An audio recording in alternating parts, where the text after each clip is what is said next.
ಇನ್ನಷ್ಟು ಬೇಕೆನ್ನ ಹೃದಯಕ್ಕೆ ರಾಮ, ನಿನ್ನಷ್ಟು ನೆಮ್ಮದಿಯು ಎಲ್ಲಿಹುದು ರಾಮ. ನಿನ್ನಿಷ್ಟದಂತೆನ್ನ ಇಟ್ಟಿರುವೆ ರಾಮ, ನನ್ನಿಷ್ಟದಂತೆಲ್ಲ ಕೊಟ್ಟಿರುವೆ ರಾಮ. ನಾಡಿನ ಸಮಸ್ತ ಜನತೆಗೆ ಡಿಜಿಟಲ್ ನ್ಯೂಸ್ ವತಿಯಿಂದ ರಾಮನವಮಿಯ ಹಾರ್ದಿಕ ಶುಭಾಶಯಗಳು. ಹಿಂದೂ ಪುರಾಣಗಳ ಪ್ರಕಾರ ಭಗವಾನ್ ರಾಮನು ಅಯೋಧ್ಯೆಯಲ್ಲಿ ಈ ದಿನ ಜನಿಸಿದನೆಂದು ವ್ಯಾಪಕವಾಗಿ ನಂಬಲಾಗಿದೆ.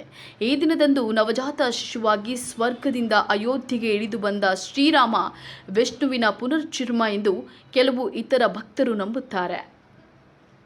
ಈ ದಿನದಂದು ನವಜಾತ ಶಿಶುವಾಗಿ ಸ್ವರ್ಗದಿಂದ ಅಯೋಧ್ಯೆಗೆ ಇಳಿದು ಬಂದ ಶ್ರೀರಾಮ ವಿಷ್ಣುವಿನ ಪುನರ್ಜನ್ಮ ಎಂದು ಕೆಲವು ಇತರ ಭಕ್ತರು ನಂಬುತ್ತಾರೆ. ರಾಮನವಮಿಯನ್ನ ಭಜನೆಗಳು ಮತ್ತು ಕೀರ್ತನೆಗಳನ್ನು ಭಕ್ತರ ಮನೆಗಳಲ್ಲಿ ಅಥವಾ ಭಗವಾನ್ ರಾಮನಿಗೆ ಸಮರ್ಪಿತವಾದ ಧಾರ್ಮಿಕ ಸ್ಥಳಗಳಲ್ಲಿ ಆಯೋಜಿಸಲಾಗುತ್ತದೆ. ಈ ದಿನದಂದು ಆಶೀರ್ವಾದ ಪಡೆಯಲು ಜನರು ಸಾಮಾನ್ಯವಾಗಿ ದೇವಾಲಯಗಳಿಗೆ ಭೇಟಿಯನ್ನು ನೀಡುತ್ತಾರೆ. ಅಯೋಧ್ಯೆಯಂತಹ ಸ್ಥಳಗಳಲ್ಲಿ ತೊಟ್ಟಿಲಿನ ಮೇಲೆ ರಾಮನ ಚಿಕ್ಕಣಿ ಪ್ರತಿಮೆಗಳೊಂದಿಗೆ ಮೆರವಣಿಗೆಗಳನ್ನು ತೆಗೆದುಕೊಳ್ಳಲಾಗುತ್ತದೆ. ಹೆಚ್ಚಿನ ದೇವಾಲಯಗಳು ಹವಾನವನ್ನು ಆಯೋಜಿಸುತ್ತವೆ.